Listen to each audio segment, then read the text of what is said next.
What's going on, everyone? Today's video is going to simply show you how to install carpet on your C3 Corvette. And I'll tell you right now, this car was the biggest pain in my butt I've ever done, but we got through it. Each one's a little bit different, but this is mainly the idea of how you get it done.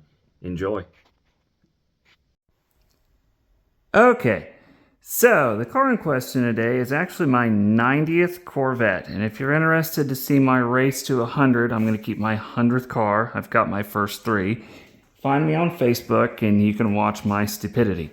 But anyways, the car in question today is my new to me 1971 convertible. Oops, about fell over that box.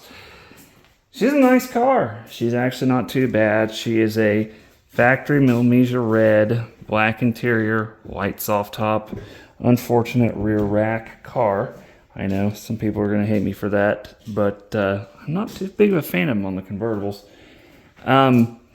Overall, she's nice. Solid frame, solid bird cage. Does not have the original motor, so if she stays around long enough, we can have some fun with that.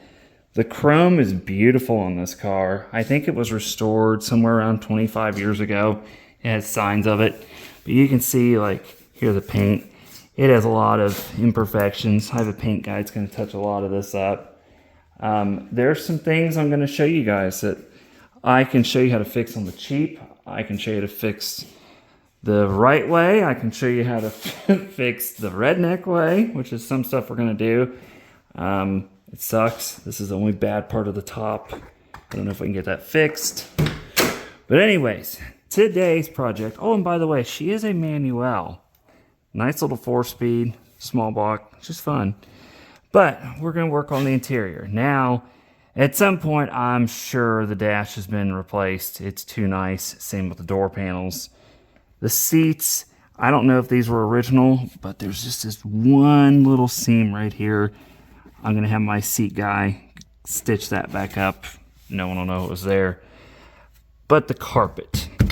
They've replaced the front carpet, which is really common. It's the back carpet that's original to this car. And somebody had ran extra speaker wires and crap. It needs replaced. All of it. So I have a whole kit. We're going to replace this. I'm going to show you how it's done, the best way to do it. And hopefully it helps you guys out. So here we go. For starters, you're going to want to find you a carpet kit.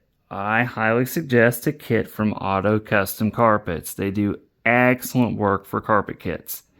The first thing you're going to want to do is get it home, get it all spread out like you see here, and make sure it sits for about 2 days. It allows it for all the wrinkles to come out. It stretches out. It's going to make it way easier for you to work with. You can see all the pieces here. This is the original loop style carpet for that car. You could get the cut pile set up. I kind of wish I did, but we kind of put it back to original. So this is at least what you want to do with your carpet first. Okay, so I had to take an intermission, but I came back.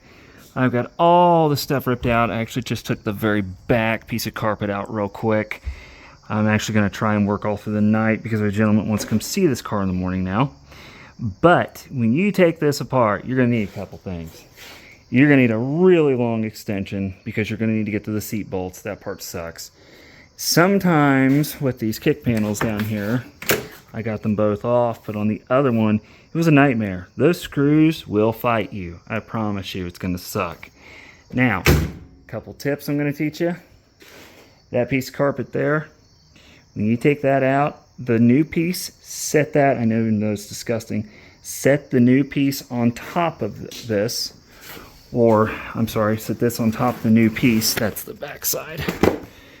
But set this on top, and then you got all your holes you can cut out with a utility knife right across. You got your indent holes here. It makes it so much easier, so you can just throw the crap right back in. But I'm going to show you guys how we finish this up. Okay, so when you're doing the compartment doors, it's pretty self-explanatory. You literally just unscrew everything around this frame, unscrew the back of this, of course, put it all in a Ziploc bag so you know where you got everything. And literally, this isn't even glued down. It's just held on there. So if you trim it to fit perfect, it just goes right back on. It's easy as can be. Okay, so when you're doing your front carpet, what you want to do before you even put it down is put in all your seatbelt bolts and all your seat bolts. And then that way, when you go to cut, you place the carpet down and you cut an X over top the bolt, shove it over top. Makes for a lot smaller holes, a lot cleaner, and it allows you to put everything in place. Everything's kind of stabilized while you cut all this excess off. Makes it a lot cleaner. I've never had an interior fight me this hard, but it's finally done. The seats are in, the carpet's in. We got these cool little Stingray floor mats in there. That's pretty much how you do an interior, or at least a carpet set, on a C3 Corvette. Hope you enjoyed.